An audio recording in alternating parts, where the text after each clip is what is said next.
E a Justiça do Rio aceitou a denúncia do Ministério Público contra o policial militar Rafael de Freitas Rodrigues. Ele é acusado de ter matado o menino Eduardo Ferreira, de 10 anos, em abril, no Complexo do Alemão, na zona norte da cidade. O Ministério Público contesta o resultado do inquérito da polícia, que não indiciou os agentes envolvidos no caso.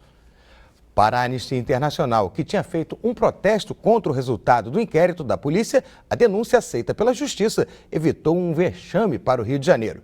Por isso eu converso agora com o assessor de Direitos Humanos da Anistia, Alexandre Siconello. Muito boa tarde, Alexandre. Seja mais uma vez bem-vindo aqui ao Repórter Rio. O Ministério Público fazendo isso melhora a classificação do Rio de Janeiro, do Brasil, diante dos olhos da sociedade internacional?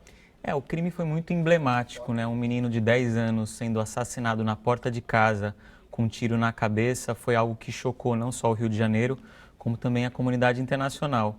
A conclusão do inquérito dizendo que o policial, que foi comprovado que o tiro saiu da arma do policial, agiu em legítima defesa, é algo realmente que não pode ser aceito. E o Ministério Público, com essa decisão, né, oferecendo a denúncia para que seja realmente julgado pela Justiça, corrige um pouco esse entendimento equivocado por parte da Polícia Civil. Há casos iguais a esses, emblemáticos, como o do menino Eduardo?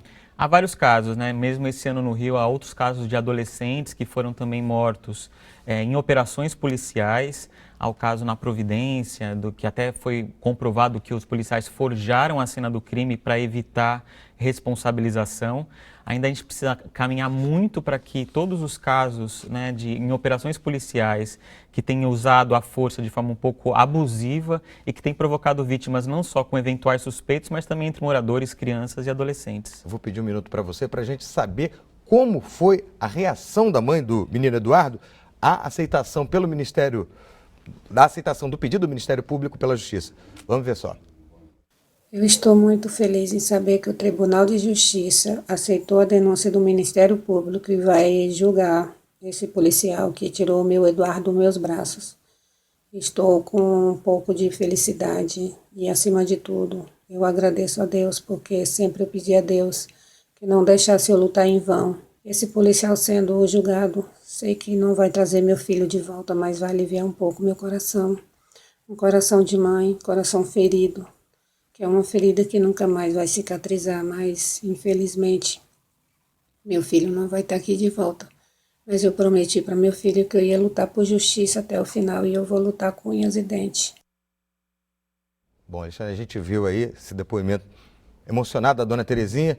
O que a Anistia Internacional espera que mude na Polícia do Rio depois desse caso? Eu acho que o importante desse caso, assim, a força, né, da mãe, da Terezinha, da família em lutar por justiça. Quando você tem, né, um homicídio cometido pela polícia que deveria proteger, você tem uma grande revolta e até uma ameaça, né? A Terezinha saiu do Rio de Janeiro, está morando hoje num outro estado e só a sua luta incansável realmente faz com que esse processo tenha andamento e agora uma possibilidade de justiça. É preciso realmente que a gente tenha uma política, né, de segurança pública que se paute pela redução dos homicídios. Não só dos homicídios cometidos pela polícia, mas dos homicídios em geral. Essa não tem sido o foco, a ênfase da política de segurança pública. A gente precisa reduzir os homicídios nesse país. O Brasil é um país muito violento e essa precisa ser a prioridade de todas as autoridades públicas da segurança. A política de pacificação, de aproximação com o morador, na opinião de vocês, tem surtido o efeito desejado?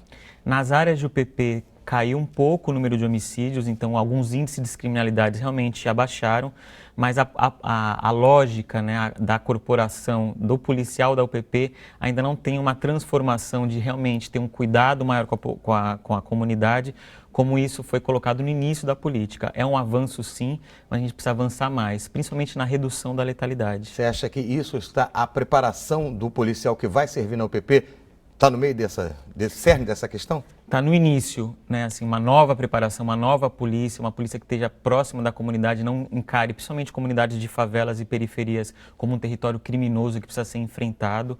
Precisa mudar essa percepção que ainda há iniciativas nesse sentido. A UPP foi uma primeira iniciativa, mas ainda há muito o que andar para a gente realmente ter uma polícia que a sociedade possa ter orgulho. Mas é só o problema com a polícia ou tem que vir alavancado com outros fatores sociais. Outros fatores, né? A gente está falando de todo um sistema de justiça criminal hoje no Brasil. A gente está falando do papel do Ministério Público, o papel do Poder Judiciário e também o papel da própria sociedade. A sociedade muitas vezes acredita que uma polícia muito mais repressiva traria mais segurança. Uma polícia que haja fora da lei, por exemplo, no caso de execução, aquela famosa frase de que bandido bom é bandido morto, isso não pode ser aceito. Alexandre, muito obrigado pela sua participação aqui no Repórter Rio.